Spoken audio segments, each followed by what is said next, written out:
Crees que sabes cómo es un átomo. Has visto el dibujo muchas veces. Un núcleo pequeño en el centro, como una bolita, y alrededor unos electrones girando en círculos, como planetas alrededor del Sol. Es una imagen limpia, ordenada, fácil de imaginar. Tan fácil que aparece en casi todos los libros de texto. Tan cómoda que nadie suele detenerse a cuestionarla. El problema es que esa imagen es falsa. No un poco falsa. No, más o menos correcta. Es profundamente incorrecta. Y lo inquietante no es solo que esté mal, sino que si intentas entender lo que ocurre dentro de un átomo usando esa idea, vas a hacerte preguntas que no tienen respuesta. No porque la física sea confusa, sino porque las preguntas parten de una imagen que nunca fue real. El átomo no es un sistema solar en miniatura. Los electrones no son pequeños planetas, y dentro del átomo no hay trayectorias limpias ni órbitas definidas. Para ver por qué, conviene empezar por el átomo más simple que existe, el hidrógeno, un protón y un electrón. Nada más. Es el ejemplo que siempre se usa porque se supone que es sencillo. Imaginas el protón en el centro y el electrón girando alrededor, a cierta distancia, describiendo un círculo. Entonces, surge una pregunta natural. ¿Dónde está exactamente el electrón en este momento? La intuición responde rápido. Dirías que está en algún punto concreto, quizá a la izquierda del núcleo, moviéndose en su órbita. Pero esa respuesta no coincide con lo que muestran los experimentos. El electrón no tiene una posición definida antes de medirlo. No es que no sepamos dónde está. No es que los instrumentos sean imprecisos. Es que la propiedad de estar en un lugar concreto no existe para el electrón antes de la medición. Esto no es una opinión, ni una interpretación filosófica. Es lo que describe la matemática y lo que confirman los experimentos. Una y otra vez, el electrón existe en un estado llamado superposición. No está aquí o allí. Está descrito por una distribución de posibilidades. Se suele decir que el electrón forma una nube alrededor del núcleo, pero incluso esa imagen puede inducir a error. No es que el electrón esté físicamente repartido por el espacio como una sustancia difusa. Cuando se mide, siempre aparece como un punto localizado. Lo que está distribuido no es el electrón, sino la probabilidad de encontrarlo en distintos lugares. Hay una función matemática, llamada función de onda, que asigna a cada punto del espacio una probabilidad.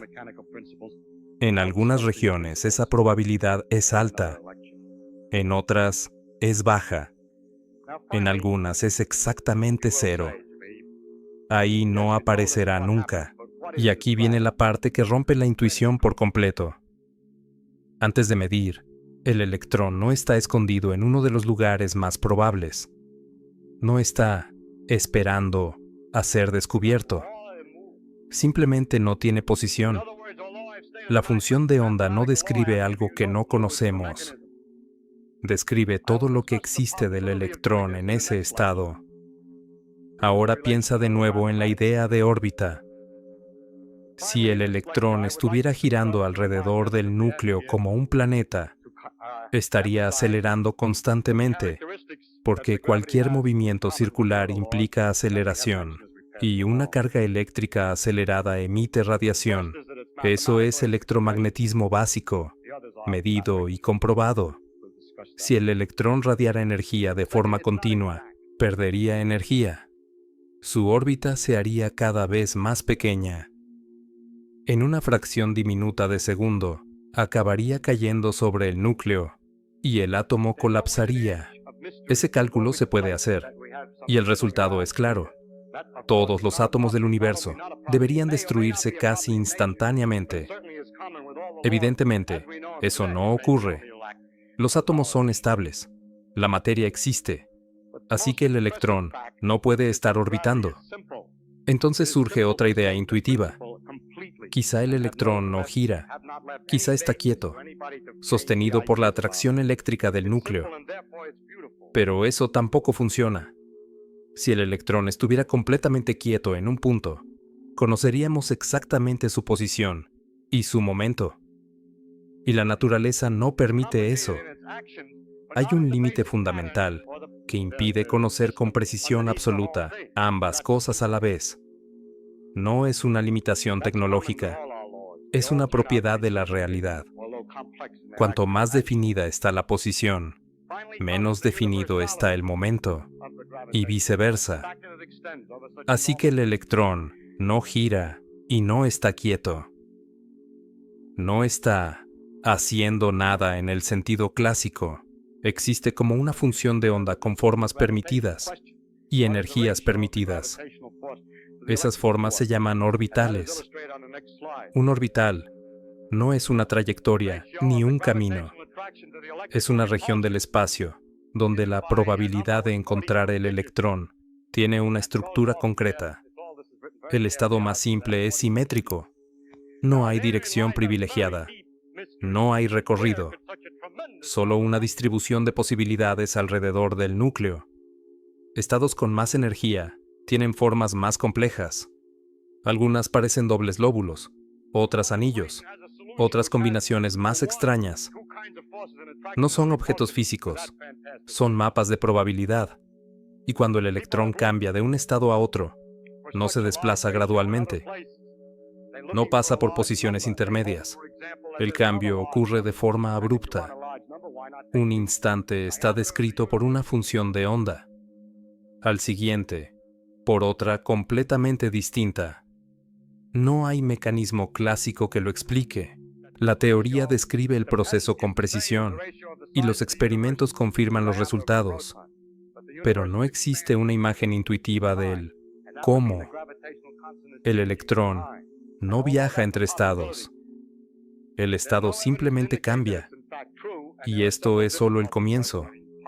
Porque cuando intentas responder qué es realmente un electrón, la imagen se vuelve todavía más extraña, ya que no encaja ni como partícula clásica ni como onda tradicional, sino como algo que solo puede describirse mediante una estructura matemática que, aún así, da lugar a todo lo que percibimos como materia sólida, estabilidad y forma. Y para entender por qué eso es posible, hay que seguir avanzando un poco más dentro de lo que realmente hay en un átomo.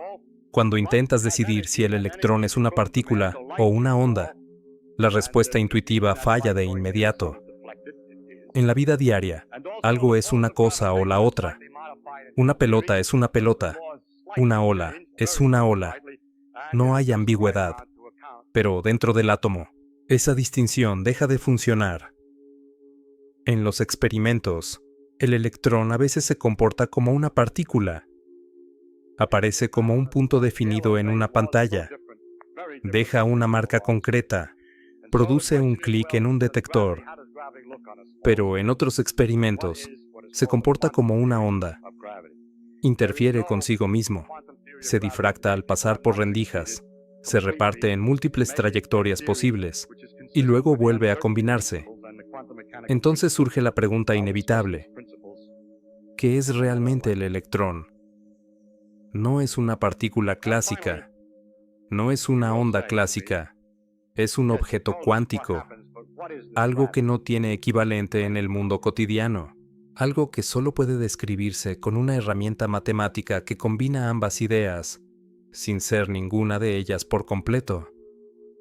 Mientras no se mide, el electrón está descrito por su función de onda. Esa función evoluciona de manera continua. Se extiende, se superpone consigo misma, genera patrones de interferencia. Todo eso ocurre, aunque no haya nadie observando. Pero en el momento en que se mide, siempre aparece un resultado concreto, un punto, un lugar específico, nunca una nube difusa. Ese salto entre una descripción extendida y un resultado localizado ocurre instantáneamente. La probabilidad distribuida colapsa en un único resultado. Y aquí aparece uno de los problemas más profundos de la física moderna. Nadie sabe exactamente qué provoca ese colapso, ni qué cuenta como una medición.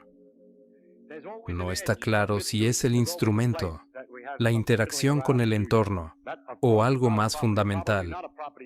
Existen distintas interpretaciones. Algunas hablan de múltiples mundos, otras de variables ocultas, otras de colapsos objetivos, pero son interpretaciones. El formalismo funciona. Las predicciones coinciden con los experimentos con una precisión extraordinaria. Lo que falta es una imagen clara de lo que realmente ocurre. Ahora añade más electrones. Un átomo con 2 electrones, como el helio, ya introduce algo completamente nuevo. Los electrones no son individuos distinguibles. No puedes etiquetarlos como este y aquel, no porque se parezcan mucho, sino porque son exactamente idénticos. No existen rasgos que permitan diferenciarlos, ni siquiera en principio.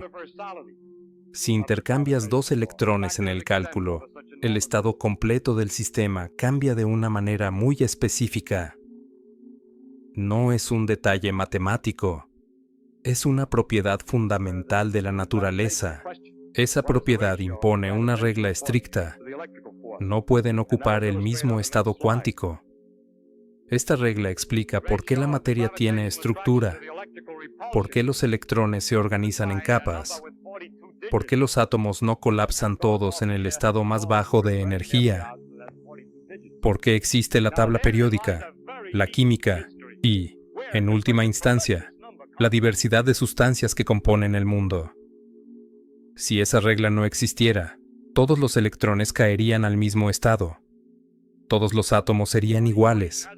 No habría enlaces químicos. No habría moléculas complejas. No habría sólidos, líquidos, ni vida. Y sin embargo, cuando preguntas por qué esa regla existe, no hay una respuesta más profunda. Es una propiedad observada. El cálculo funciona. Los experimentos lo confirman. Pero no hay una explicación clásica detrás. Es simplemente así. La idea de que los electrones giran alrededor del núcleo se vuelve aún más insostenible cuando se consideran muchos de ellos a la vez. No hay trayectorias que se puedan dibujar. No hay recorridos individuales. Hay un estado conjunto, una estructura matemática compartida que describe todas las posibilidades permitidas al mismo tiempo. Y eso nos obliga a abandonar otra intuición muy arraigada. La idea de que los objetos están hechos de pequeñas piezas sólidas que se mueven dentro de otras piezas sólidas. Dentro del átomo no hay engranajes ni bolitas chocando entre sí. Hay estados, probabilidades y restricciones que emergen de reglas profundamente abstractas. Reglas que no se parecen a nada que hayas experimentado directamente, pero que aún así producen resultados extraordinariamente estables y precisos. Esta estabilidad no surge porque las partículas estén quietas o porque sigan caminos bien definidos, sino porque las reglas que gobiernan sus estados permitidos impiden que el sistema adopte configuraciones arbitrarias. Y esa organización invisible es la que sostiene la materia tal como la conocemos, mientras nos acerca a una pregunta aún más inquietante. Si los electrones no son cosas sólidas moviéndose en el espacio, entonces, ¿qué es realmente lo que constituye el interior del átomo? Para entender qué es realmente un electrón, hay que soltar por completo la idea de que es una cosa pequeña moviéndose dentro de otra cosa más grande. Esa imagen falla una y otra vez. No importa cuánto se intente ajustarla, el electrón no encaja ahí. Cuando se realizan experimentos, el electrón muestra un comportamiento desconcertante. En algunos casos aparece como un punto localizado, como algo claramente definido. Pero en otros casos, se comporta como una onda, interfiere consigo mismo, se reparte en varias posibilidades al mismo tiempo y produce patrones que solo pueden explicarse si no se piensa en él como una partícula clásica. Esto no es un defecto del experimento, no es una limitación técnica, es el comportamiento real del electrón. Antes de medirlo, el electrón no está en un lugar concreto. Está descrito por una función matemática que asigna probabilidades. Esa función evoluciona suavemente con el tiempo, se extiende, se superpone y genera interferencias. Todo eso ocurre, aunque nadie esté mirando. Pero en el momento en que se mide, siempre aparece un resultado definido, un solo punto, nunca una nube. Ese cambio no es gradual, no hay transición suave. La descripción pasa de ser una distribución de posibilidades a un único resultado concreto. Esto se conoce como el problema de la medición. La teoría permite calcular las probabilidades con enorme precisión, pero no explica qué es exactamente lo que convierte una posibilidad en un hecho. Aquí es donde la intuición clásica deja de servir. No existe una imagen mental sencilla que describa este proceso. Hay ecuaciones que funcionan y experimentos que confirman los resultados, pero no hay una historia visual que contar. Este límite no fue una sorpresa menor, fue uno de los golpes más fuertes a la idea de una realidad objetiva independiente de la observación. La idea de que las propiedades existen antes de ser medidas deja de ser sostenible a esta escala. El principio que resume esta dificultad fue formulado por Werner Heisenberg. No es que no podamos medir posición y movimiento con precisión al mismo tiempo. Es que la naturaleza no permite que ambas propiedades estén definidas simultáneamente. Cuanto más precisa es una, más indefinida se vuelve la otra. Esto elimina dos posibilidades de golpe. El electrón no puede estar orbitando, porque eso implicaría trayectorias definidas. Y no puede estar quieto, porque eso implicaría posición y movimiento perfectamente conocidos. Así que no hace ninguna de las dos cosas. Lo que existe es un conjunto de estados permitidos. Cada estado tiene una forma y una energía específica. Estos estados se llaman orbitales, pero ese nombre suele inducir a error. No son caminos ni recorridos. Son regiones donde la probabilidad de encontrar el electrón tiene una estructura particular. El estado más simple es completamente simétrico. No hay dirección preferida. La probabilidad es mayor cerca del núcleo y disminuye gradualmente al alejarse. Estados con más energía tienen formas más complejas. Algunas parecen lóbulos, otras anillos. Pero ninguna de estas formas es un objeto físico. Son mapas de probabilidad. Cuando el electrón pasa de un estado a otro, no se desplaza por el espacio intermedio. El cambio ocurre de forma abrupta. Un instante está en un estado. Al siguiente, en otro distinto. Este salto no tiene un mecanismo clásico. Se describe matemáticamente y se observa experimentalmente, pero no se puede visualizar. La ecuación que gobierna esta evolución fue formulada por Erwin Schrödinger. Su solución no describe trayectorias, sino funciones que contienen toda la información posible sobre el sistema. No dicen qué ocurre, dicen qué puede ocurrir y con qué probabilidad. Cuando se añaden más electrones, la situación se vuelve aún más extraña. Los electrones no son entidades individuales distinguibles. No hay forma de marcar uno y seguirlo. Intercambiar dos electrones no produce un nuevo estado físico observable, pero sí altera la descripción matemática del sistema. De esa propiedad surge una regla fundamental. No pueden ocupar el mismo estado cuántico. Esa regla explica por qué los electrones se organizan en capas, por qué los átomos tienen estructura y por qué la materia no colapsa. Esta regla fue identificada por Wolfgang Pauli, y sin ella no existirían los sólidos, la química, ni la diversidad de materiales. No es una consecuencia de fuerzas que empujan o atraen. Es una restricción profunda sobre cómo pueden organizarse los estados posibles. Todo esto deja claro que dentro del átomo no hay objetos sólidos moviéndose en trayectorias definidas.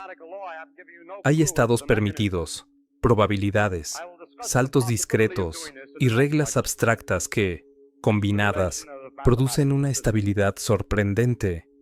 Y es precisamente esa estabilidad la que hace posible que algo tan extraño a nivel microscópico dé lugar a un mundo macroscópico aparentemente sólido y predecible, lo que nos obliga a mirar aún más profundo para entender qué es realmente lo que compone un átomo. Cuando se elimina por completo la idea de partículas como cosas independientes, si sigues quitando capas a lo que creías que era un átomo, llega un punto en el que la idea misma de cosa deja de tener sentido. Ya no quedan bolitas, ya no quedan trayectorias, ni siquiera quedan partículas en el sentido clásico. Lo que queda es algo mucho más abstracto y, al mismo tiempo, mucho más fundamental. Cuando se pregunta qué hay realmente dentro de un átomo, la respuesta ya no puede darse en términos de objetos.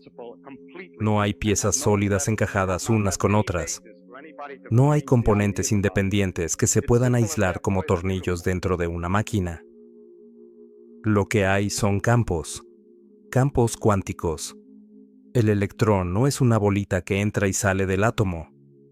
Es una excitación del campo electrónico. El protón no es una esfera compacta, hecha de cosas más pequeñas pegadas entre sí. Es una configuración estable de campos aún más profundos.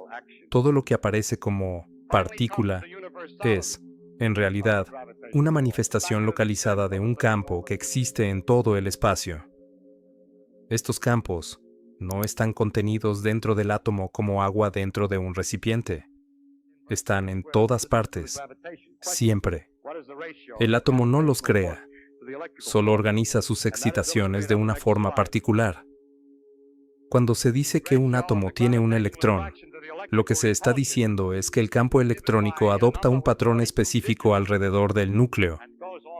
Ese patrón es estable, persistente, repetible, y por eso el átomo existe como una entidad reconocible. Esto cambia por completo la pregunta original. Ya no se trata de qué está girando dentro del átomo, porque nada gira. Ya no se trata de dónde está el electrón cuando no lo miras, porque esa pregunta deja de tener sentido. La pregunta correcta pasa a ser, ¿qué patrones de campo son posibles y cuáles no? Y esas posibilidades están determinadas por reglas muy precisas. Una de ellas es la exclusión. No todos los patrones son compatibles entre sí. Dos electrones no pueden ocupar exactamente el mismo estado, no porque se empujen como objetos sólidos, sino porque las matemáticas que describen el sistema simplemente no lo permiten. Esa sola regla explica por qué la materia es rígida, por qué los átomos tienen tamaño, por qué existen capas electrónicas y por qué la química es posible. Otra regla tiene que ver con la energía. Los estados permitidos no forman un continuo. Son discretos. El electrón no puede tener cualquier energía, solo ciertas. Cuando pasa de un estado a otro, lo hace mediante un salto. No recorre el espacio entre medias. El patrón cambia. Esto explica algo que has visto toda tu vida sin saberlo. Cuando un átomo emite luz, no lo hace de cualquier color. Emite colores específicos. Cada uno corresponde a una transición concreta entre estados permitidos. No hay arbitrariedad. Todo encaja con una precisión extraordinaria. Estas predicciones se calculan con una exactitud asombrosa. Coinciden con los experimentos, hasta decimales que la intuición humana no puede imaginar. La teoría funciona. Funciona tan bien que es la base de toda la tecnología moderna. Electrónica, química, materiales, láseres, semiconductores. Todo depende de que esta descripción sea correcta. Y, sin embargo, sigue siendo profundamente extraña. No hay una imagen mental cómoda. No hay una forma de ver lo que ocurre dentro del átomo usando analogías cotidianas. Cada intento de hacerlo introduce errores. La realidad cuántica no se comporta como nada de lo que experimentas directamente. Incluso el vacío deja de ser vacío. El espacio aparentemente vacío está lleno de actividad. Los campos fluctúan. Aparecen y desaparecen excitaciones. Lo que llamas nada es un escenario dinámico donde ocurren procesos constantemente. Cuando apoyas la mano sobre una mesa, no estás tocando partículas sólidas. Estás experimentando la resistencia que surge de la organización de campos electrónicos, de la exclusión cuántica y de interacciones electromagnéticas que impiden que esos patrones se superpongan. La solidez no es una propiedad básica, es un efecto emergente. Y aquí aparece la idea más desconcertante de todas. En el nivel más profundo que conocemos, el universo no está hecho de cosas. Está hecho de reglas, de relaciones matemáticas, de simetrías, de campos que evolucionan según ecuaciones. A partir de eso, emergen partículas. A partir de partículas, átomos. A partir de átomos, moléculas. A partir de moléculas, estructuras. Y a partir de estructuras, todo lo que reconoces como real. No hay un objeto último en el fondo de la realidad. No hay un ladrillo final. Hay patrones estables en algo que, en esencia, es abstracto. Esto no es una limitación del conocimiento humano. No es que todavía no sepamos qué hay más abajo. Es que, hasta donde sabemos, no hay nada más abajo en el sentido clásico. La pregunta, ¿de qué está hecho?, deja de aplicar. La pregunta correcta pasa a ser, ¿qué reglas permiten que exista esto? Cuando miras dentro de un átomo esperando encontrar algo familiar, lo que encuentras es un sistema que desafía todas las categorías con las que aprendiste a pensar. No hay trayectorias, no hay objetos independientes, no hay realidad definida antes de la interacción. Hay probabilidades, campos y restricciones que, juntas, producen un mundo sorprendentemente estable. Por eso la imagen del sistema solar falla. No porque sea una mala analogía, sino porque tranquiliza demasiado. Hace creer que se entiende algo que, en realidad, funciona de una manera completamente distinta. Cuando abandonas esa imagen, no pierdes comprensión, la ganas. Empiezas a ver la materia no como un conjunto de piezas sólidas, sino como una coreografía extremadamente precisa de posibilidades permitidas. Y una vez que entiendes esto, ya no puedes volver a mirar un átomo de la misma manera, porque sabes que lo que parece simple desde fuera está sostenido por una estructura invisible, profundamente extraña y matemáticamente hermosa, que no existe para complacer tu intuición, sino para funcionar, y que lo hace con una consistencia tan perfecta que, a partir de ella, surge todo lo que existe, incluido tú mismo, escuchando esto ahora, formado por átomos que no giran, no ocupan lugares definidos y no están hechos de cosas, sino de reglas que, sin pedir permiso, gobiernan la realidad.